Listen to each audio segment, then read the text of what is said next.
Ulunda block अंतर्गत भंगामुंडा ग्राम में प्रबल वर्षा भांगिला घर अल्पके बर्तिले परिवार। मिलिथिबा सूचना अनुसार जिले में तुहाकु तुहा वर्षा लगी रही।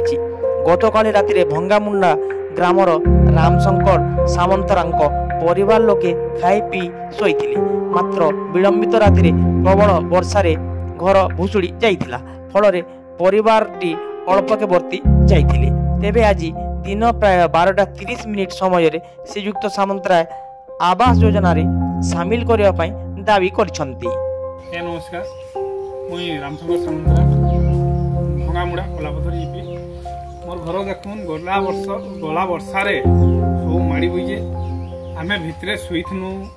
खट बर्तमान भी अच्छे आजबेस्टर छुआई देला गलु माड़ी बवा फल भितर जदि माड़ी बुझे तो आम प्राण जाता, किंतु बाहर के माड़ी बसवा लोग आम प्राणटा बंची जाइए। किंतु आजबेस्टर टीण छुआ होता मिसिकी से घरटा आम कहीं किसी नहीं गला।